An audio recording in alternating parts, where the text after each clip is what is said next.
दोस्तों, इतिहास में कई ऐसी घटनाएं रही हैं जिसके बारे में कई बातें कही जाती हैं। इन घटनाओं से जुड़ा सटीक सत्य कोई नहीं जानता, इसलिए इन्हें रहस्य मान लिया जाता है। ये रहस्यमयी कहानियां भारत ही नहीं बल्कि सभी देशों में घटती हैं। ऐसी ही रहस्यमयी कहानी है मिस्र की दुनिया की। दुनिया के लिए मिस्र हमेशा से ही रहस्यमय रहा है।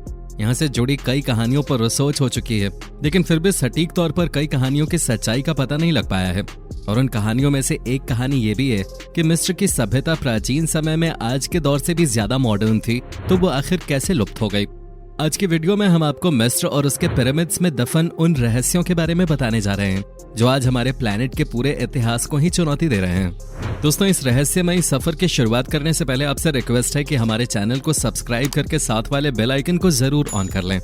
दोस्तों, यूं तो इन ग्रेट पिरामिड्स को बनाना अपने आप में ही एक बहुत बड़ी उपलब्धि थी, लेकिन इन महान पिरामिड्स को बनाने में निर्माताओं के द्वारा कई अद्भुत कारनामों को अंजाम दिया गया था।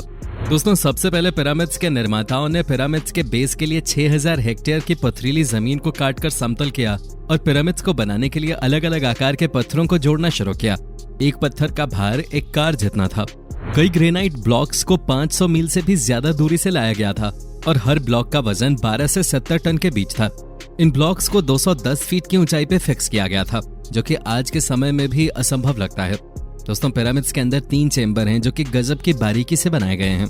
पिरामिड्स के अंदर निर्माताओं ने ठोस पत्थरों को काटकर एक रास्ता बनाया है जिसे ग्रैंड गैलरी भी कहा जाता है, जो 300 फीट लंबा और 3 फीट चौड़ा है। दोस्तों, पिरामिड्स को बनाने में लगभग 23 लाख से ज्यादा पत्थरों का इस्तेमाल हुआ था। शेप और साइज में ये पत्थर एक दूसरे से बिल्कुल अलग थे। ऐसे में एक्यूरेट शेप के स्ट्रक्चर को बनाना और भी ज्यादा मुश्किल हो जाता है। दोस्तों, अब बात करें पिरामिड्स की पोजीशन की, तो आपको बता दें पिरामिड्स की पोजीशन एकदम सटीक है।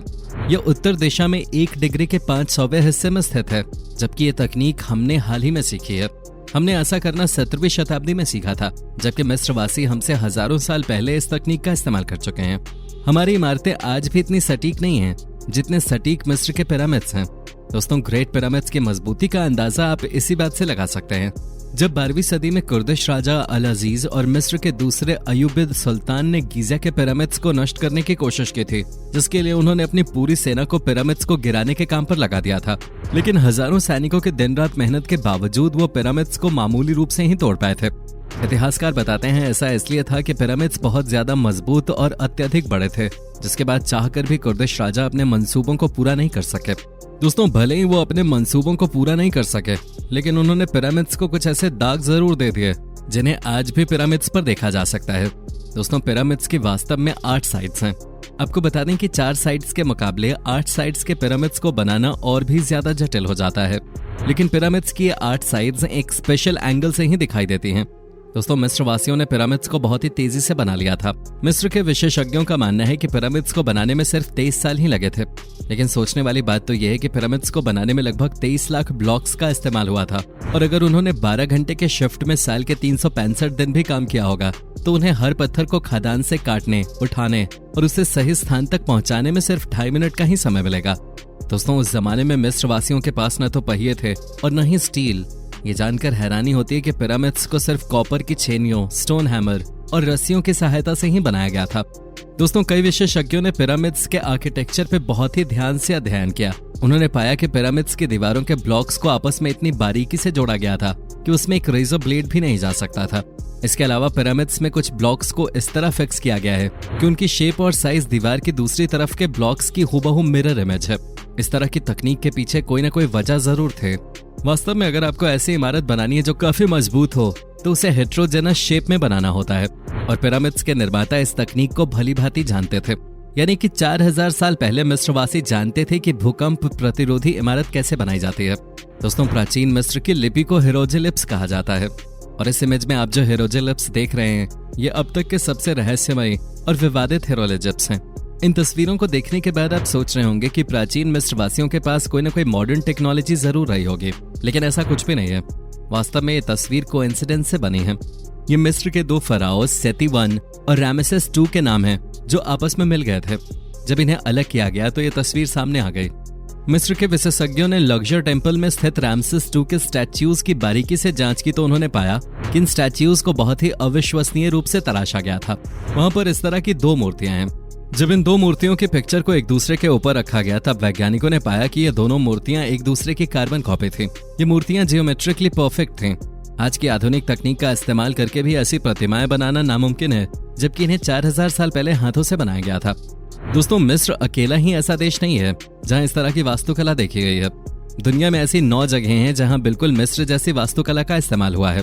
उनमें से कुछ जगहें हैं ईस्टर आइलैंड, नाज़का, कुस्को, सैक्सेबैमन, ओल्लेंटेटाम्बो और माचू पिच्चू। इन सभी जगहों पर बड़े बड़े पत्थरों की जो दीवारें मिली हैं उन्हें ठीक उसी तरह बनाया गया है जैसे मिस्र में स्थित लक्जर टेम्पल और बाकी मंदिरों की दीवारों को बनाया गया था। रिसर्चर्स का मानना है कि इजिप्ट और दुनिया की अन्य ऐतिहासिक इमारतों में कोई न कोई कनेक्शन जरूर है, जिसके बाद उन्होंने अपनी रिसर्च में पाया कि Easter Island, Nazca, Ollantaytambo, Machu Picchu, Giza, Petra, Mohenjodaro, Khajuraho, Pyay, Sukhothai और एंकोर वैट ये सभी ऐतिहासिक स्थल आश्चर्यजनक रूप से पृथ्वी पर एक सीधी रेखा में स्थित हैं, जो पृथ्वी पर एक परफेक्ट सर्कल बनाते हैं। ये सर्कल वहीं पर खत्म होता है जहां से हमने शुरू किया था, यानी कि ईस्टर आइलैंड पर। दोस्तों, आपको क्या लगता है, क्या ये सभी जगहें कोइंसिडेंस से बनी थी या इन्हें किसी खास कारण से बनाया गया था?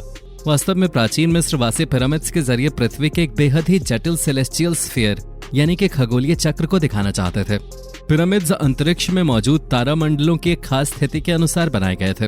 पिरामिड्स की स्थिति की बारीकी से जांच करने के बाद यह पता चला कि हर तारामंडल 72 साल में 1 डिग्री खिसक जाता है और एक तारामंडल को पृथ्वी का एक चक्कर पूरा करने में 26,000 साल लगते हैं। दरअसल पिरामिड्स के चारों कोने अंतरिक्ष में मौजूद 4 नक्षत्र को दिखाते हैं। ये नक्षत्र हैं टॉरस, लियो, स्कॉर्पियो और एक्वेरियस। दोस्तों, पिरामिड्स 2 परफेक्ट एक्सिस पे बने हुए हैं जिनके नाम है उत्तर और दक्षिण गोलार्ध एक्सिस। दक्षिण गोलार्ध एक्सिस पर स्फिंक्स बना हुआ है और स्फिंक्स लियो राशि की दिशा में ही स्थित है। इतिहासकारों का मानना है कि स्फिंक्स को पिरामिड्स के बहुत बाद में बनवाया गया था, लेकिन हो सकता है कि वो गलत हो। इस ट्रायंगल को देखिए, ये बिल्कुल पिरामिड्स के आकार का ही है। इस ट्रायंगल की एक साइड स्फिंक्स के सर से टकराती है। अगर हम पिरामिड्स के आधार की आउटलाइन को राइट साइड में खिसकाते हैं और इस बॉक्स से एक सीधी रेखा स्फिंक्स तक खींचते हैं तो वो सीधा स्फिंक्स के सिर से टकराते हैं। और अगर हम इस तरह से एक सर्कल ड्रॉ करते हैं तो ये फिर से स्फिंक्स के सर को छूता है। शायद यही हमारा जवाब है कि गीजा के पिरामिड्स एक एस्ट्रोनॉमिकल क्लॉक है, जिसका मतलब होता है कि प्राचीन समय में ये पिरामिड्स न केवल अंतरिक्ष में मौजूद प्रत्येक नक्षत्र की जानकारी देते थे, बल्कि स्पेस में होने वाली छोटी से छोटी मूवमेंट को भी सुनकर उसके बारे में बता सकते थे। आज के समय में सूरज के द्वारा पड़ने वाली रोशनी से जो पिरामिड्स की परछाई बनती है, उससे समय का सटीक अंदाजा लगाया जा सकता है और प्राचीन समय में शायद मिस्रवासी इन पिरामिड्स से इसी तरह समय का अंदाजा लगाते होंगे।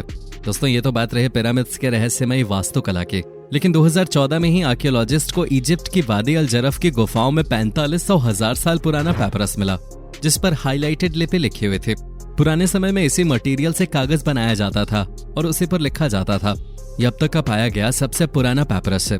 दोस्तों, 4500 साल पहले राजाओं के शासन के वक्त जब गीजा के पिरामिड्स का निर्माण हो रहा था, तब इन्हीं पेपरस के बने कागज पर पिरामिड्स के निर्माण से जुड़ी कुछ बातें लिखी गई थी। रिसर्चर्स ने जब इस पर लिखी लिपि को डिकोड किया तो उन्होंने पाया कि इस पर लिखा हुआ था कि हजारों मजदूरों ने लाखों टन लाइमस्टोन को दोहरा की खदानों से यहाँ तक पहुंचाया था, जिससे ये थ्योरी कहीं ना कहीं सही मानी जा सकती है कि पिरामिड्स को इंसानों ने ही बनाया था। खैर, आपको बता दें कि ये पेपरस इजिप्ट की राजधानी कायरो के म्यूजियम में आज भी सुरक्षित रखा हुआ है। रिसर्चर्स का कहना है कि अभी इसे पूरी तरह से डिकोड नहीं किया जा सका है। वो अभी भी मानते हैं कि इसमें कहीं ना कहीं पिरामिड्स के और भी कई रहस्य छुपे हुए हैं, जो धीरे धीरे करके ही सामने आएंगे। और जैसे जैसे ये रहस्य सुलझते जाएंगे, हम आपके लिए ऐसी ही वीडियोस लाकर इन रहस्यों को आपके आगे उजागर करते रहेंगे। बाकी इस वीडियो में बताए गए पिरामिड्स के इन रहस्यों के बारे में जानकर आपको कैसा लगा, अपनी राय हमें कमेंट करके जरूर बताएं। वीडियो पसंद आई हो तो वीडियो को लाइक करें और अपने दोस्तों के साथ शेयर करना न भूलें। नए व्यूअर्स हमारे इस चैनल को सब्सक्राइब करके बेल नोटिफिकेशन को जरूर ऑन कर लें। धन्यवाद।